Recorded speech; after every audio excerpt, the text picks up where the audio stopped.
अस्सलाम वालेकुम दोस्तों, उम्मीद करता हूँ आप सब खैरियत से होंगे।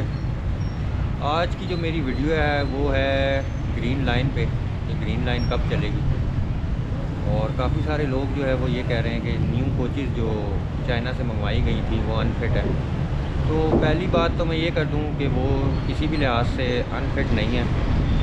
आप पुरानी वीडियोस देख सकते हैं जिनमें ड्राइवर हजरात ने ये बाकायदा तौर पर बताया हुआ है कि उनकी ब्रेक्स जो हैं वो 400 मीटर पे इमरजेंसी ब्रेक लगाएं तो लग जाती है। और सेकेंडली ये कि ये जो अफवाह उड़ी है ये रेलवे के ही अंदर से उड़ी है और बहुत सारे सोशल मीडिया पेजेस पे, सियासी पेजेस पे ये इसे रन किया जा रहा है कि उनकी जो ब्रेक्स हैं वो बिल्कुल नाकारा हैं, जबकि ऐसा कुछ भी नहीं है।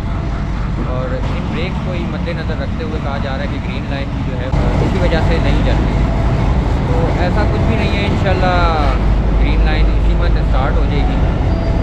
और जो ये कोचेज़ हैं ये बिल्कुल फिट हैं हर लिहाज से और किसी भी किस्म का इनमें फॉल्ट नहीं है। डबल डिस्क ब्रेक के साथ हैं और ट्रायल इनका पूरे पाकिस्तान में इनका ट्रायल हुआ है जो कि परफेक्ट रहा है। चाइना से ही मंगवाई गई थी। चाइना में क्योंकि ब्रॉड गेज यूज़ नहीं होती, ब्रॉड गेज जो है सिर्फ पाकिस्तान, बांग्लादेश और इंडिया में चलती है, इसलिए वहाँ पे इनका ट्रायल हो नहीं सकता था। इसलिए पाकिस्तान आके इनका ट्रायल किया गया है और ट्रायल बिल्कुल मुकम्मल है और ट्रायल जो है इनका बिल्कुल परफेक्ट है। तो इंशाल्लाह इस मंथ ग्रीन लाइन स्टार्ट हो जाएगी। और मेरी दरख्वास्त है ये जो फेक न्यूज़ फैलाते हैं इनसे कि पाकिस्तान रेलवे को खुदारा सियासत की नज़र ना करें, जो सच है वो बताएं। सियासत की नज़र करके मज़ीद इसका बेड़ा गर्क ना किया जाए। और अपना बहुत सारा ख्याल रखिएगा। अल्लाह हाफ़िज़।